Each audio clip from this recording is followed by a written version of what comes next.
If you keep falling for potential, it's not because you're romantic, it's because fantasy feels safer than evidence. Potential lets you hope without risk, it lets you bond without data, and it lets you stay oriented to what it could be instead of what's actually happening in front of you.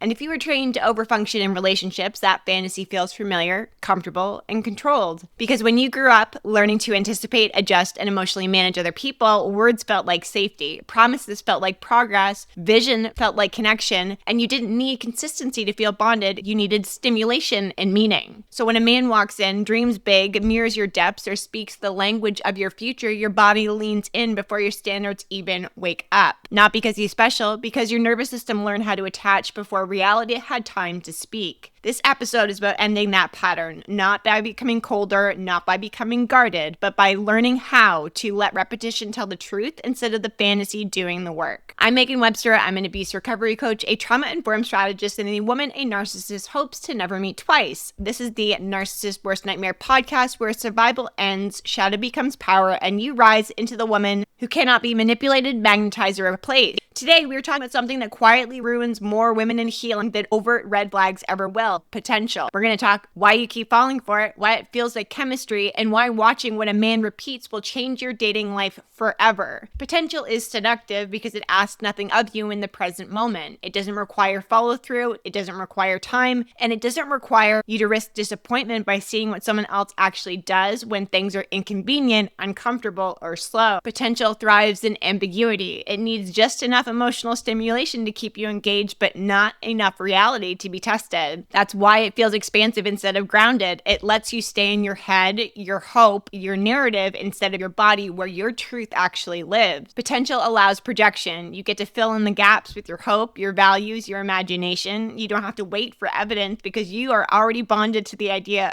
of who he could be. Projection feels powerful because it gives you control. You get to decide what this means. You get to decide where this is going. And if you were raised or conditioned to survive by anticipating others, that control feels like safety, even while it quietly disconnects you from reality. This is where your self-betrayal sits in plain sight. You tell yourself you're being patient, that you are just being open, that you're not judging too quickly. Meanwhile, your nervous system is building attachment to a version of someone that has not yet proved themselves. This is not romance. It is deferred reality. This is why women stay invested long past the moment logic says no thanks. They're not attached to the man, they are attached to the imagined future that has not been disproven yet. Words are especially dangerous after abuse because words were often the only thing that softened the chaos, the apologies, the explanations, the future promises, the emotional insight. Those things once signaled safety even when behavior contradicted them. So when a man speaks well but moves inconsistently, your system doesn't register danger, it registers familiarity, and that gets taken for connection. Fan does not require accountability, but reality does. I want to talk about words versus actions. Words activate possibility. Actions create reality. Words stimulate imagination. Actions stimulate trust. Your body doesn't bond to what someone says long term. It bonds to what it repeats, what shows up when there's no audience, what remains consistent when effort would be easier to withdraw. This is where women in healing get really tripped up. You think you're past falling for talk because you can spot manipulation, but this is not about manipulation. It's about how your hope bypasses discernment when it sounds aligned with your values. And this is the part that gets confusing, right? Words feel intimate fast. Actions take time. And if you're used to bonding quickly, time feels threatening. It removes the illusion, it exposes character,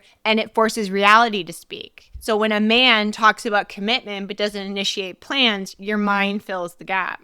When he expresses interest but disappears under stress, you contextualize. When he speaks fluently about growth but avoids responsibility, you give him some room. Not because you lack standards, but because you were trained to listen harder than what you observe. The behavior is the only thing that doesn't lie. Words tell you who someone wants to be seen as. Repetition behavior shows you who they are when nobody is watching. This is where the sacred standards dating reset actually matters. This is not a rule book. This is a nervous system interruption. Standards slow the moment where words usually take over. They create space for behavior to accumulate before attachment does. They force reality to speak before fantasy bonds you. This is not about you being guarded. It's about refusing to let imagination outrun the evidence that is being shown to you. There's several parts here that mess with people. When somebody actually does what they say and your nervous system changes before your attraction does, consistency is not going to feel exciting for you at first. It's going to feel exposed. It removes the guessing, adrenaline, the emotional puzzle that once kept you engaged with others, right? So for a system trained in volatility, the calm is going to feel suspicious. Ease is going to feel like unfinished. Presence feels like waiting for something to go wrong. And this is not your intuition. This is you withdrawing from chaos. Your body isn't used to not bracing. It's used to tracking shifts, monitoring tone, waiting for the other shoe to drop. So when none of that's required, the absence of that can actually feel like emptiness. This is where women in healing panic and assume something is wrong with them. They'll call it boredom, lack of spark, missing chemistry. But what they're actually experiencing is the loss of chaos as a bonding agent. Your nervous system has to learn safety does not equal stagnation, and the presence of another person that is safe does not equal danger, that steadiness does not mean disinterest. Your anxiety drops before attraction grows. Trust forms before excitement returns. And if you leave during this phase, you do not return to passion, you return to your old patterns.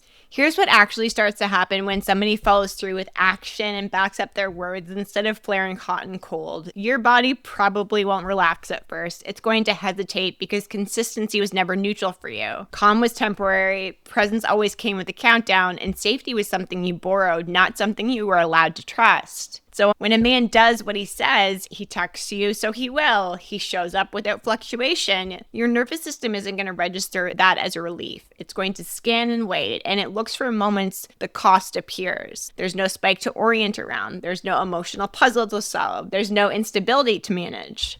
And without that familiar work, your nervous system doesn't know where to put its energy. So you misinterpret yourself. You assume something is missing because your body isn't lit up on fire and buzzing. You're actually missing hypervigilance. You're not less attractive, you are less activated. And those two states have been confused for so long, they feel indistinguishable at first, right? So your nervous system has learned that intimacy happens through monitoring, through anticipation, through reading micro shifts and adjusting yourself to avoid a rupture in the relationship. When none of that is required, your nervous system goes quiet, and that quiet can feel like emptiness before it ever feels like peace. These are the moments where you either break the pattern or you repeat it. If you override your body here and you chase the sensation, you reinforce the belief that safety wasn't enough. If you stay present long enough for your system to learn that nothing bad follows consistency, trust begins to form underneath the surface before attraction ever catches up. This is not a loss of chemistry, okay? This is chemistry being rebuilt on a foundation that does not require self-abandonment to sustain it. So when you stop dating chaos, your body goes into some withdrawal. You're not missing the man, you're not missing the environment, you're missing the stimulation, the familiar stress response that once told you your system was alive. Consistency feels flat because intensity used to equal bonding. Calm feels wrong because calm was never safe before. Slow feels boring because fast once meant connection to you. And this is where a lot of women will self-sabotage without realizing it. They go looking for a feeling instead of letting the system recover. They mistake discomfort for incompatibility instead of understanding it as detox. And this discomfort is not a sign you chose wrong. It is evidence that your system is learning something new. If you confuse withdrawal for disinterest, it will keep you re-entering the same cycle with different faces. The pattern does not care how healed you are. It only cares whether you know how to interrupt it. Withdrawal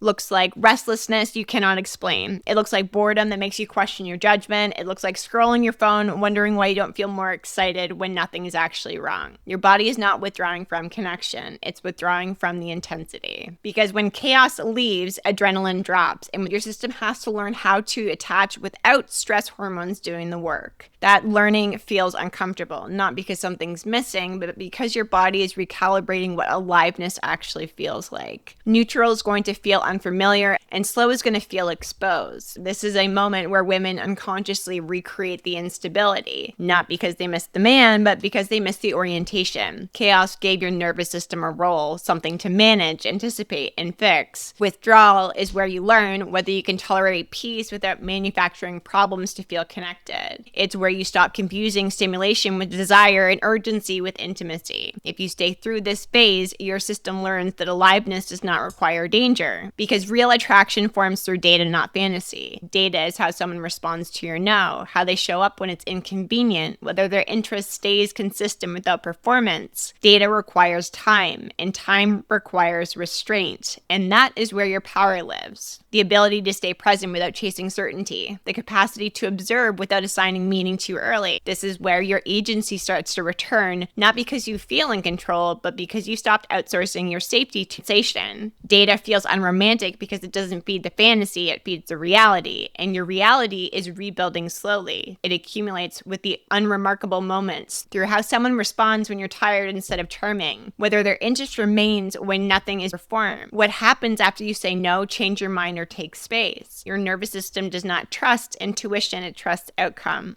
And this is where your power actually returns, not in asserting boundaries loudly, but in staying long enough to observe what repeats without intervening, rescuing, explaining, or filling the gaps with hope. This is when attraction becomes embodied instead of imagined. You stop bonding to someone who could be and start responding to who they actually are. And your body will start to relax, not because you decided to trust, but because there's nothing else to brace against. This is the difference between desire that burns fast and desire that roots. One consumes, the other stabilizes. And once your nervous system knows the difference, it becomes very difficult to unlearn it. This is why sacred standards is practiced while attraction is active, not rehearsed when calm. It gives your nervous system a structure to stay grounded while the data builds. It keeps you from negotiating with chemistry before your reality has a voice. This is how attraction becomes safe instead of destabilizing. Fantasy is when you stop feeding it. Self-trust returns when you stop overriding what you're actually seeing. And attraction, real attraction, forms when your body no longer has to brace to stay connected. If somebody's words impress you more than their consistency, you are not connecting, you are projecting. You don't need more passion, you need less guessing. You don't need intensity, you need evidence. And the moment you start watching what someone repeats instead of what they promise, you will stop betraying yourself in the name of chemistry. This is the Narcissist's Worst Nightmare podcast, where survival ends, shadow becomes power, and you rise into the woman who cannot be manipulated, magnetized, or replaced. If this episode landed, please share it with another woman who keeps falling for futures instead of patterns. Follow so you don't miss the next one. And if you are ready to stop bonding to potential and start choosing with evidence, the Sacred Standards 30-Day Dating Reset is open for you. It is designed to retrain attraction through lived practice, not willpower. You don't need more. You need to watch what repeats.